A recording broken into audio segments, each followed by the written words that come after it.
for sharing what are very compelling stories with us. And if you heard in my opening statement, I referenced some of the surveillance cultures that were done at the egg farm. 72 swabs and only 8 were negative for Salmonella.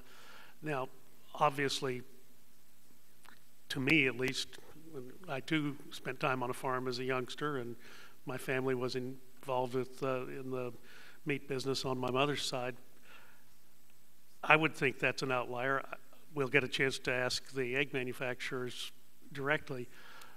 But when you look at the oversight, now, Ms. Lewis, you suggested that there's several places that regulate you, but you said those are state and county? Yes. So no USDA, no FDA coming into your shop?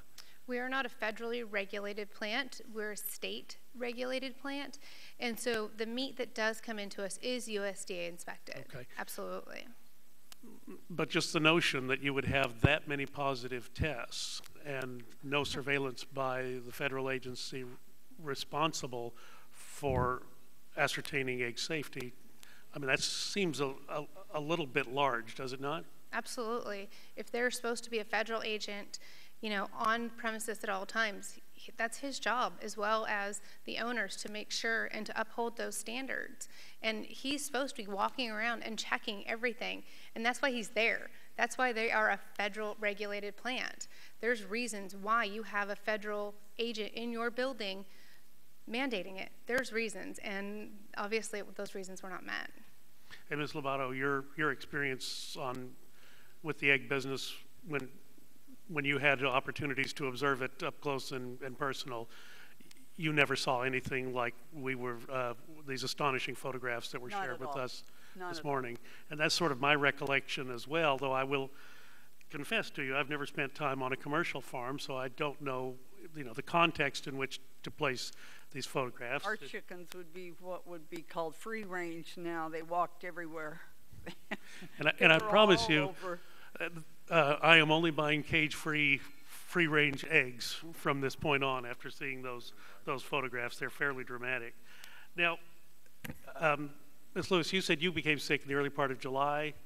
The recall started August 13th. Do I have the time frame correct there? The banquet was Saturday, May 29th. Oh, so you were ill in May, and then Ms. Lobato, your exposure was later? July 10th.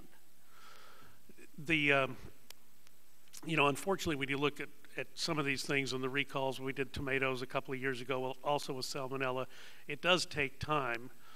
To either of you, does that seem unreasonable, that time span from May 27th to August 13th or July 2nd to August 13th when the recall was affected? Does that seem like an unreasonable period of time? Tough question to ask you because you both suffered with the consequences. From my point of view, when you're eating a dinner at a banquet, you have 10 different things on your plate, from butter, to chicken, to different things. And then on your salad, you as well have several different things. So you have to try and figure out if it came from what's on your dinner plate, your salad plate, your appetizer. So yeah, I do think that it would take time to try and pinpoint where it came from. When were you questioned in the sequence of this about the source of your illness? Or did it just come up from the DNA testing? It came up from the DNA testing, and I read a newspaper article. And then I called the So you sought them out rather than Yeah, I did. I had to call the county nurse and be like, is this me in the newspaper article and my sister? Is this, am I that person? And she's like, and I said, am I? And she said, yeah. And that's how I found out. I had to seek out the information. Okay. Well, I want to thank both of you for being here with us. And Ms. Lewis, I'll just tell you from the perspective of a former practicing physician, the Clostridium difficile complication that you suffered, one of the most fearsome things you can undergo as a consequence of antibiotic therapy. I mean, certainly had patients with that during my professional lifetime, and it in and of itself is an ordeal and a memorable one. Mr. Chairman, just before I yield back, and again, thanks to our witnesses, before I yield back the balance of my time, I do want to read Dr. Coburn's statement.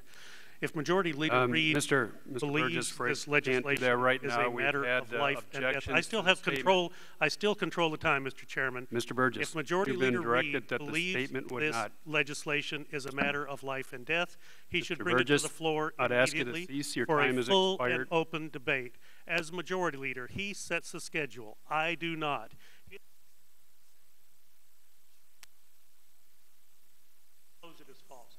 Mr. Chairman, I just have to say, I do not recall, this is a bipartisan issue. I voted with you on the dang bill. I worked with you on the dang bill.